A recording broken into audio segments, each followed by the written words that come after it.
For more than 20 centuries, the moon has been studied and investigated by skilled and ingenious men. They have come to realize that in comparing the moon with the Earth, we can learn more about the history of both, and ultimately, more about the history of the solar system as a whole. In the process, we would gain a new perspective about our own place and role on our small blue planet.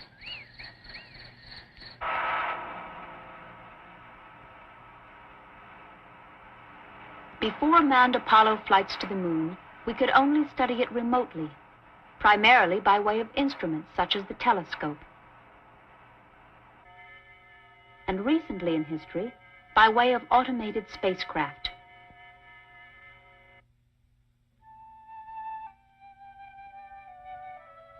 Early in the 17th century, Galileo Galilei became the first of the great scientists to use the telescope, a quite novel instrument at the time, to study the moon.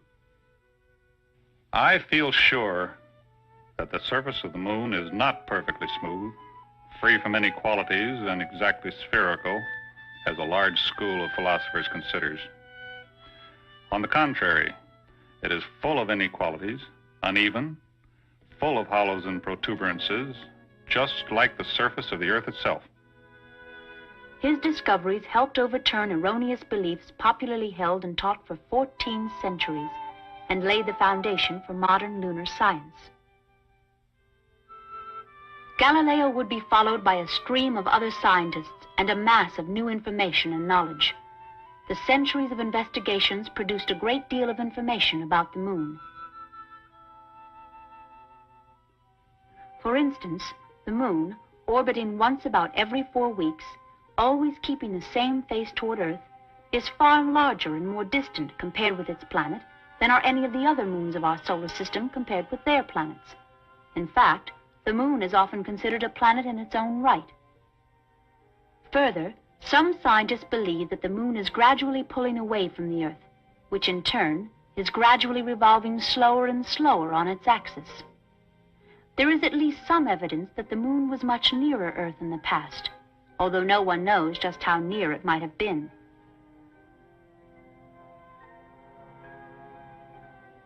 The surface of the moon has aptly been described as a cosmic battlefield, a place terribly hostile to life.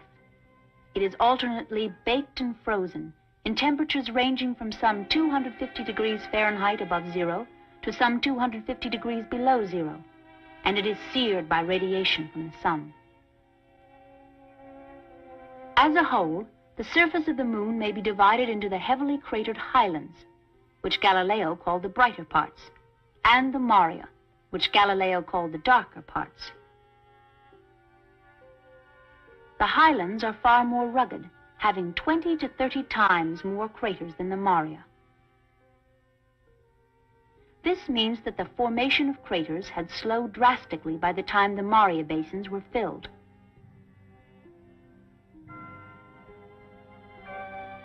In essence, the highlands were formed when the moon was a growing, dynamic body, the Maria when the moon was far less active.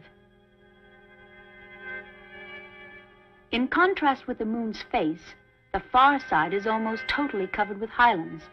There simply are none of the great Maria. Telescopes and automated satellites brought us close-up looks at many individual features. For instance, in the highlands, craters which look much like certain volcanoes on Earth. Other craters which look like impact sites, sometimes with streaks of debris radiating hundreds of miles away from their centers. Mountain ranges which tower thousands of feet above the surrounding plains. Symmetrical hills known as domes. Apparent red glows, first seen in the 1950s. Where the highlands and Maria meet, there are features which look much like ocean waves approaching a rugged shoreline. The Maria basins are comparatively smooth and flat, likened to a frozen sea by the first men to orbit the moon. And they are marked by so-called wrinkle ridges, which have the appearance of frozen waves. phantom craters, evidently real craters virtually inundated by Maria materials. Then there are valleys which wander for hundreds of miles across the surface. Great fractures or faults which may slice across the moon's face for 100 miles. There are the newly discovered mass concentrations, or mass cons, buried beneath the circular Maria, and their gravitational attraction actually distorts the flight paths of space vehicles circling the moon. From Surveyor spacecraft, there was even some knowledge of the nature of the soil and the chemistry of materials.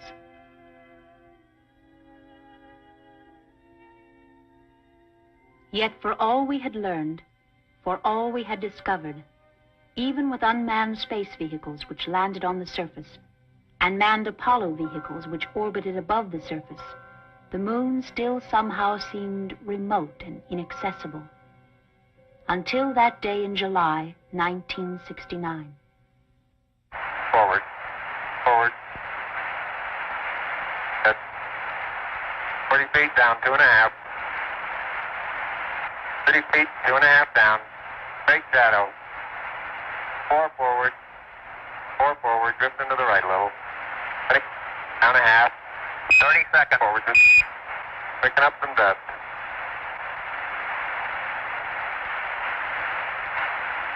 Got the shadow out there. Contact light. Okay, engine stop. We copy you down, Eagle. Houston, Tranquility Base here. The Eagle has landed. In a sense, from this moment on, the old moon that had once been the stuff of impossible dreams completely disappeared, and a new moon of mountains and valleys and stone and dirt and possible dreams took its place. Now, we'll get to the details of what's around here, but it looks like a collection of just about every variety of shape, angularity, granularity, but every variety of rock you could find.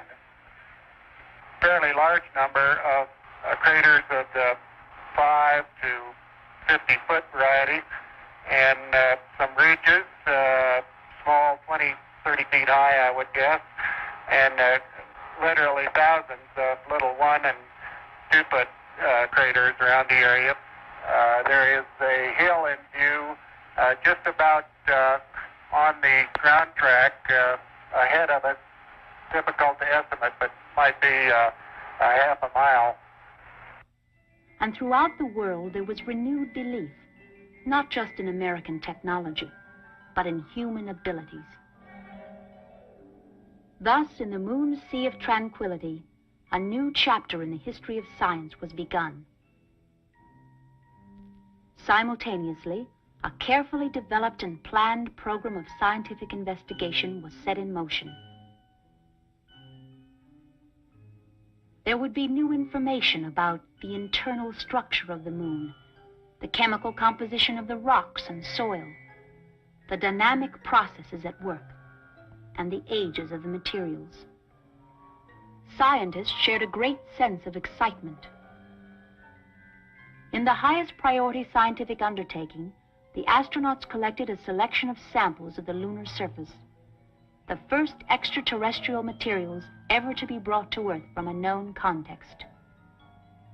In an experience so new, every fragment of information was of intense scientific interest. Surface is fine and powdery. I can kick it up loosely with my toe. It does adhere in fine layers like powdered charcoal to the sole and sides of my boot. I only go in a small fraction of an inch, maybe an eighth of an inch, but I can see the footprints of my boots and the treads in the fine sandy particles. In the centers of small craters, the astronauts discovered strange features which looked much like splattered solder or glass. The astronauts discovered rocks which had been hurled from neighboring craters, Yet they saw no impact scars in the powdery surface where the rock struck. The scars had apparently been eroded away by an unknown process. The astronauts set up an array of instruments, in effect a miniature scientific station, to return data to Earth long after the men themselves had left. One of the instruments, relatively simple in concept, was a reflecting device which would intercept a laser beam from Earth and send it back on itself. Measuring the time it took the beam to travel from the Earth to the Moon and back, scientists could calculate the distance to the Moon within a few inches. They will be able to use such precise measurements in studying the Earth. For instance, the variations in its rotation rate, the wobble of its axis, the drift of its continents. Another of the devices was a seismometer, an instrument which detects vibrations of the lunar surface. The vibrations reflect something of the nature of the internal structure and energy release of the Moon. A few months later, when Apollo 12 landed in the ocean of storms, the astronauts, given more time for scientific work on the surface, were able to enlarge on all that the Apollo 11 astronauts had accomplished. They were able to range farther, collect more and better documented samples, and set up a larger scientific station. The scientific exploration of the Moon was now well underway. The lunar materials returned to Earth were met with high excitement. More than 140 scientists from this country and abroad plunged into painstaking and intensive investigations. We're broadening our horizons. We were never able to do that while the intense activity that took place on the surface of the Earth when it was a young planet had wiped out the record of the first billion years in its history. The Moon has now restored that missing record insofar as we can relate it to the Earth. I think it has contact with the feelings of every person, not merely with the specialist, regarding what he's doing here on the face of this planet. Typical of the detailed efforts were studies with electron microscopes, which produced magnifications up to 1 million times and more.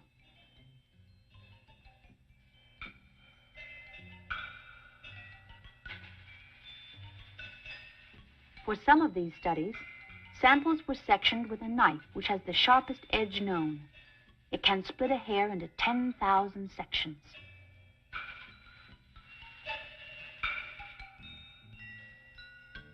The scientists often felt a sense of wonder at what they saw. This dust, which looks like gray material without interest, has exceedingly beautiful and varied forms, just from an aesthetic standpoint, as well, of course, from a scientific standpoint when you put it under the microscopes. The material is just beautiful aesthetically, and of course it's beautiful scientifically. Among the materials, there are crystalline rocks clearly marked as igneous by bubble-like cavities and by their chemistry. They were crystallized from molten silicate material in a lunar inferno with temperatures well over 2,000 degrees Fahrenheit. There are other rocks which consist of fragments of the igneous rocks embedded in lunar soil. Called breccias, they were formed when meteorites impacted on the surface, producing such tremendous pressures that rubble and soil were welded into solid rock.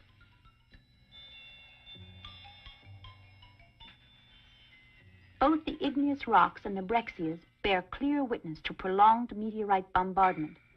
They have been rounded as if they had been severely sandblasted, pitted where they have been struck by micrometeorites traveling at high velocity.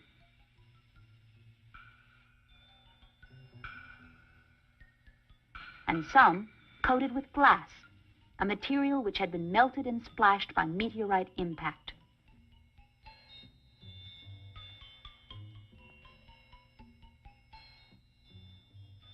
Rocks from Apollo 11 and Apollo 12 are in some ways similar, but there were important differences in chemistry, mineral composition, and texture.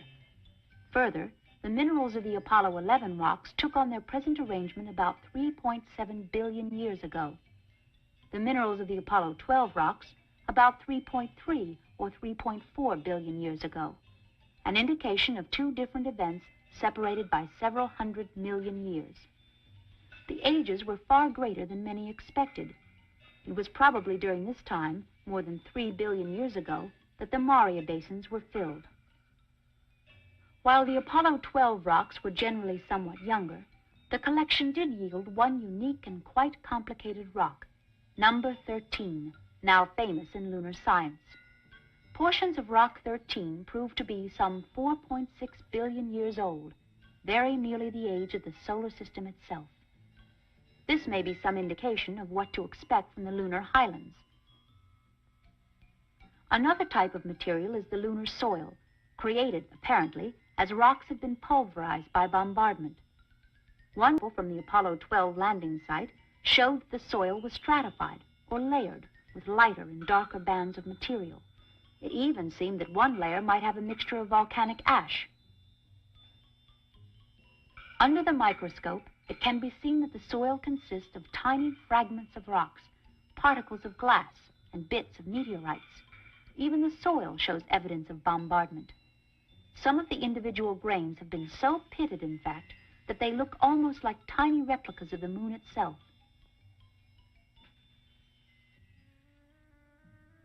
In examining the lunar soils and breccias, scientists have found an abundance of products of the solar wind, the streams of particles flung off the sun. They have found, in fact, that if an ounce of lunar soil is heated to about 1800 degrees Fahrenheit at an atmospheric pressure equal to that at sea level, about 12 cubic inches of gas will be produced, primarily hydrogen and helium, directly from the sun. It is possible, using the moon materials, to go back and trace the behavior of the sun almost back to the beginning of the solar system. The interesting part about the solar wind is that it represents the actual stuff of the sun. It's as if you had in your hands, you were able to dip into the sun and reach out and take this material and bring it back to your laboratory. The lunar materials have also been closely searched for any trace of life, or even for any materials with organic contents. It has been a search which the scientists have so far found to be fruitless.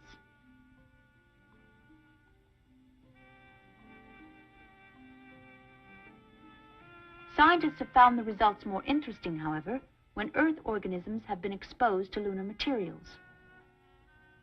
Of the variety of biological systems that we tested with the lunar material, the plants were most unique in their response. For example, the 5 jars of liverworts you see illustrated on the top gave much increased growth in the presence of lunar material. This effect was noted for ferns, a number of tissue cultures such as tobacco and corn, and certain higher plant species such as lettuce.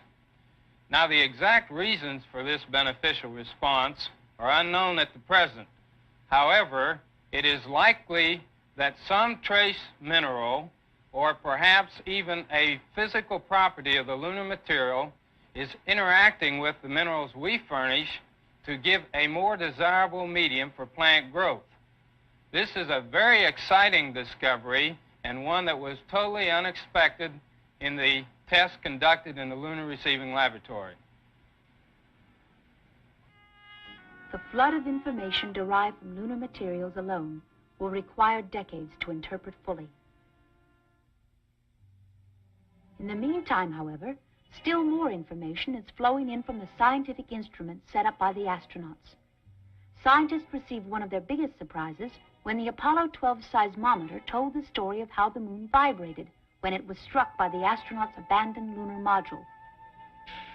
It is as though one had struck a bell in the belfry of the church, a single blow, and found that the reverberation from it continued for 30 minutes. The signals seemed to indicate that the energy of the impact scattered greatly on one hand, but had a prolonged duration on the other. Such a combination of characteristics simply does not occur on Earth. Subsequently, signals of a similar nature were received from other impacts, both natural and man-made. After analyzing signals recorded over several months, scientists also discovered evidence of moonquakes. These occurred each time the moon passed through the point of its orbit closest to Earth, when there was maximum gravitational attraction between the two bodies. Apparently, the attraction triggered the quakes, and they were possibly of volcanic origin. So far, however, the seismometer detected no signals that would indicate events originating deep within the moon. Such events occur frequently on Earth. The upshot is that the meaning of the signals is far from understood. From other instruments, scientists are harvesting rich new information on the magnetic fields of the moon and of the Earth, the extremely thin atmosphere of the moon, the rate at which particles stream away from the sun. For a long time to come, scientists will be putting bits and pieces together, searching out the answers to a long list of questions. But already, certain parts of the whole picture are beginning to take shape. And the moon is by far a more interesting and complex body than ever anticipated. Although every current theory about the moon's origin has major flaws, it does seem probable that the major events in the formation and evolution of the moon occurred early in its history, and that relatively little has happened since then.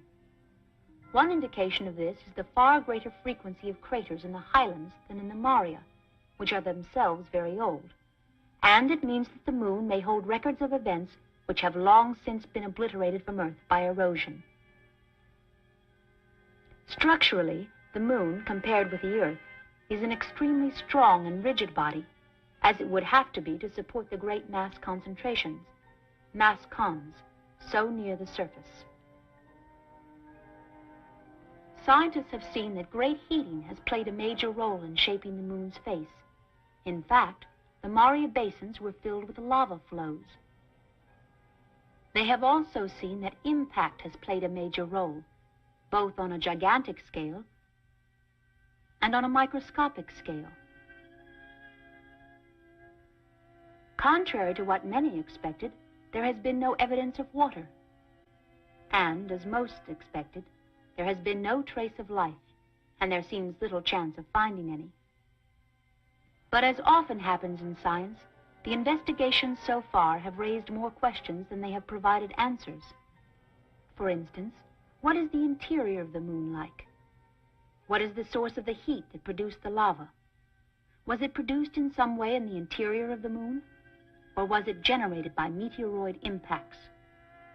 What lies behind the fact that it is the side of the moon with the Maria basins that faces us on Earth?